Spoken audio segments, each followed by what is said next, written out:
जी, अस्सलाम वालेकुम, this is Ahmad and today this video is all about how to make a password in Pakistan in a easy way.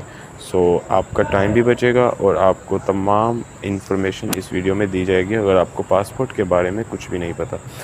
Passport आपने किसी भी country में जाना हो तो सबसे पहले आपको पासपोर्ट बनवाना पड़ता है। तो इसका जो आपके पासपोर्ट ऑफ़िस जाने से पहले जो आपको काम करना होता है वो आप अपने सिटी में करीबी बैंक के से जो आप कर सकते हैं वो मैं आपको सबसे पहले एक्सप्लेन करता चलूँ। आपने नेशनल बैंक से आपने सबसे पहले एक चालान लेना होता है, ठीक है? वो चालान आपने फ़िल करना होता है और उसको आपने नेशनल बैंक में पे कर देना होता है। उसको आप जब उधर पे करेंगे तो वो 4 पेजेस होते हैं, उसके 4 साइडेड होता है वो पेज। तो आपने 4 साइड्स उसकी फ़िल करनी होती हैं और 2 साइड वो खुद रख लेते हैं बैंक वाले और 2 आपको पेज दे देंगे। वो आपने पेज आपने लेकर अपने पासपोर्ट ऑफिस ले जाना होता है, तो जाकर आपने वहाँ सबमिट करवा देना होता है। तो इसकी फ़ीस कितनी होती है, चालान कितना होता है, इसके बारे में बात कर लेते हैं। मैं आपको स्क्रीन पर ये जो स्क्रीनशॉट शो हो रहा है, इधर आप देख सकते हैं नॉर्मल की फ़ीस जो है वो 36 पेजेस में 3000 है। मैंने लास्ट डेज़ में बनवाया है 3, अभी मेरा बनकर नहीं आया और मैंने अप्लाई किया हुआ है। तो 3000 नॉर्मल की है और अगर आप उसमें अर्जेंट बनवाते हैं तो वो ऑलमोस्ट 5000 में है।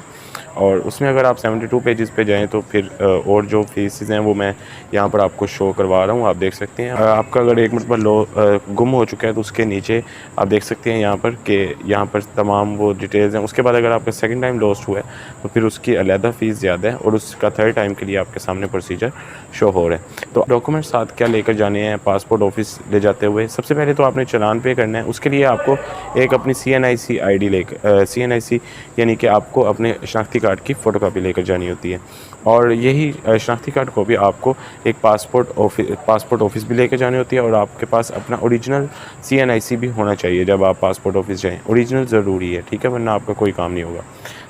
एक तो ये हो गया और उसके बाद आपका अगर आप गवर्नमेंट टीचर हैं तो आपका NOC होगा, वो NOC आपने ज़रूर लेके जाना है। और अगर आप बच्चे का बनवा रहे हैं जिसकी एज अभी 18 से कम है और उसका अभी CNIC नहीं बना, तो आप उसका बी फॉर्म लेके जाएंगे, ठीक है? तो वरना बर्थ सर्टिफिकेट जिसको हम कहते हैं वो भी लेके जा सकते हैं। बेहतर है अगर बी फॉर्म बना हुआ है तो वो लेकर जाएं। उसके बाद अगर आप डबल नेशनैलिटी है, आपके पास डुअल नेशनैलिटी है, तो आप अपना उस कंट्री का जिसका आपका पासपोर्ट बना है वो आप उसकी एक कॉपी या अपना वो ओरिजिनल पासपोर्ट लेके जाएं। उसके बाद अगर आपके गुम हो चुका है तो आपने जब पुलिस को रिपोर्ट की थी, उस रिपोर्ट करते वक्त जो आपके पास वो लिस्ट या आपके पास वो डॉक्यूमेंट है जो रिपोर्ट आपने किया था उसकी एक कॉपी या वो लेकर जाना है आपने, ठीक है? इसका गुम होने की सूरत में सिर्फ अगर आपके गुम हुआ है तो आप ये लेकर जाएंगे। ये बेसिक जो डॉक्यूमेंट्स आपको रिक्वायर्ड हैं। अगर आप इन तीनों में से कुछ भी नहीं, आप पहली मरतबा एक एज ए नॉर्मल सिटीज़न, आप गवर्नमेंट एम्प्लॉय नहीं है, आप बच्चे भी नहीं हैं, आपका आईडी कार्ड बना हुआ है और आपका पासपोर्ट गुम भी नहीं हुआ, तो आप सिंपल अपना ओरिजिनल आईडी कार्ड और 3-4 आप फ़ोटोकॉपीज़ अपने आईडी कार्ड की लेकर चले जाएँ। मैंने जहाँ से हमने स्टार्ट किया था कि हमने चालान बैंक ऑफ पंजाब में पे कर दी है। नेशनल बैंक में चालान पे करने के बाद आपको पासपोर्ट ऑफिस जाना है और वहाँ पर आपको सबसे पहले वो चालान आपसे ले लेंगे। जो 2 कॉपीज़ आप बैंक ऑफ पंजाब में जमा करवा दें वो ले लेते हैं और जो 2 लेकर आप पासपोर्ट ऑफिस आए हैं वो 2 आपसे ले लेंगे और आपसे उधर स्टेप 1 में 4 स्टेप्स हैं यहाँ पे, और स्टेप 1 में वो आपकी पिक्स लेंगे पासपोर्ट साइज़ में। वो पिक्स लेंगे, आपको कैमरे के अंदर वहीं बैठाकर आपसे उसका कोई चार्ज नहीं करेंगे और आपकी पिक्स होने के बाद वो आपको कहेंगे कि साथ वाले रूम में चले जाएँ और वहाँ पे आपका बायोमेट्रिक होगा। आपका वहाँ से बायोमेट्रिक होगा सिंपल 2 मिनट के अंदर और उसके बाद आपको डाटा एंट्री ऑपरेटर के पास भेज दिया जाएगा। वहाँ पर जाकर आपने अपना वो चालान लेकर चले जाना है जो आपको उन्होंने बायोमेट्रिक वालों ने या आपको जिधर से पिक्स बनवाई थी वो उन्होंने दिया था। जहाँ से पिक्स बनवाएंगे वो एक चालान आपको देंगे, आपने वो बायोमेट्रिक वाले को देना है। बायोमेट्रिक होने के बाद आपने डाटा एंट्री ऑपरेटर को देना है। जब वो उसके पास आप वो डाटा एंट्री कर लेगा, उसके बाद वो आपको एक फॉर्म देगा, वो कहेगा कि सबमिट करवा दें। वो आपको रूम नंबर बता देंगे, आप उस रूम में चले जाएंगे। वहाँ पर जाकर वो आप चालान उनको सबमिट करवा देंगे। उससे पहले वो कहेंगे कि आप एक मरतबा इसको अच्छी तरह रीड कर लें, तो आपने उसको अच्छी तरह रीड कर लेना है। सबसे पहले आपने अपना फादर का CNIC और अब अगर फादर का नहीं होगा तो आप फादर का फादर का नेम और अपना नेम और CNIC और अपनी डेट ऑफ बर्थ, ये चीज़ें ज़रूर देखें।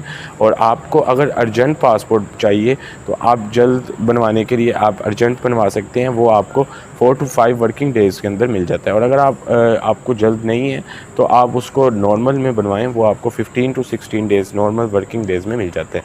सो ये इसका प्रोसीजर है बेसिक और सिंपल है, ठीक है। और उसके बाद अगर आपकी कोई गलती है तो आप उसको डाटा एंट्री ऑपरेटर से सही करवा सकते हैं। और अगर आपको अर्जेंट चाहिए, आपको पासपोर्ट नंबर से सिर्फ गर्ज़ है, तो आपको अगर पासपोर्ट बाद में भी लेट भी मिलता है तो आपको कोई इशू नहीं है। तो आप पासपोर्ट नंबर उनकी हेल्पलाइन पे कॉल करके पता कर सकते हैं। हेल्पलाइन आप उनके अमले से या उनके जो उधर वर्किंग एम्प्लॉय हैं वहाँ से आप उनसे पता कर सकते हैं, वो आपको हेल्पलाइन बता देंगे और आप उस पर कॉल करें और आपको वो आपका पासपोर्ट नंबर बता देंगे। वरना आप किसी भी एम्प्लॉय के साथ बात करके उनको कह सकते हैं कि सर मैंने स्कॉलरशिप के लिए अप्लाई करना है या मुझे कोई और काम है। तो उधर जैसे कि हम स्कॉलरशिप के लिए अगर फ़ॉरेन अप्लाई करें फ़ॉरेन कंट्रीज़ के अंदर, तो हमें सिर्फ पासपोर्ट नंबर से गर्ज होती है। तो आप पासपोर्ट नंबर उनसे पूछ सकते हैं, वो आपको 1-2 दिन के अंदर बता देते हैं। तो सिंपली आप पासपोर्ट नंबर यूज़ कर सकते हैं और अपना पासपोर्ट आप नॉर्मल 3000 में बनवाएं और बाद में आप रिसीव करके जब आपका वीज़ा वगैरह आए तो आप उसको यूज़ कर सकते हैं। So basically this is the all about how to make a passport in Pakistan. So like the video and subscribe my YouTube channel for more videos. Thank you very much.